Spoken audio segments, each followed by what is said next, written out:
டேய் உள்ள வந்துட்டேன். இப்போ எந்த பக்கம்? Hello hello. டேய் கேக்குதா? டேய் கேக்குதா இல்லையா? எங்கடா இருக்க? டேய் இப்போ கரெக்டாக எங்கே இருக்க? ஹாலா இல்லை பெட்ரூமா? ஆள் மாதிரிலாம் இல்லை, பெட்ரூம் தான். இதான் வீடோட மெயின் என்ட்ரன்ஸ். ஆனால் நம்ம இந்த வழியாக போக போகிறது இல்லை. அப்புறம் இந்த பக்கம் ஒரு வழி இருக்குது, அந்த வழியாக தான் நீ போக போகிற. பண்ணி அதெல்லாம் யோசிக்காத, நான் வேற ஒரு வழியாக வருவேன். நிறுத்து. என்ன? வீட்டில் யாரும் இல்லைல்ல? வீட்டில் ஆள் இருந்தால் நம்ம என்ன பெட்ரூமில் இருக்க போகிறோம்?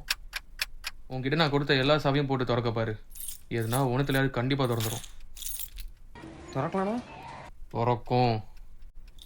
ஆமாம், இந்த வீட்டில் யாரெல்லாம் இருக்காங்கன்னு சொன்னேன்.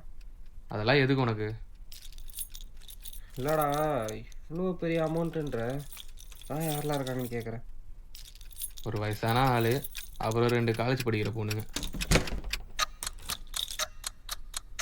இல்லைடா, இது சரி வராது. நான் போகிறேன். இப்போ இடிவெளி போகிறது வழி சொல்லு. நான் வந்த வழியிலே போயிடலாம்ல? டேய் உனக்கு அறிவில்லையா? முட்டா மாதிரி பேசுறாரு ஜார்டன். என் பேரடி உனக்கு தெரியும். சரியா படலையா? சாப்பிட கூட காசு இல்லாமல் கடன் அவ்வளோ வச்சிருக்க, எந்த நேரத்தில் பேக் அடிக்கிற? இன்னைக்கு நைட்டு நீ வீட்டுக்கு போனால் உன் மைண்டில் ரெக்ரெட் மட்டும் தான்டா இருக்கும். அடுத்த நாள் காசு இல்லாமல் என்ன பண்ணுவோன்னு யோசிச்சுட்டு கிடப்ப. இல்லை, படிக்கிற பொண்ணுங்களாம் இருக்குது, அப்புறம் வயசானவராக இருக்காருன்ற. நான் இப்போ இவங்ககிட்ட திருடலைன்னா எனக்கு பண கஷ்டம் மட்டும்தான் இருக்கும். ஆனால் திருடினேன்னு வை, என் லைஃப் ஃபுல்லாக நான் இதையே நினச்சி ரெக்ரெட் பண்ணிட்டே இருப்பேன். அது எனக்கு வேணாம். பாவம் பார்க்குறியா அவங்களுக்கு?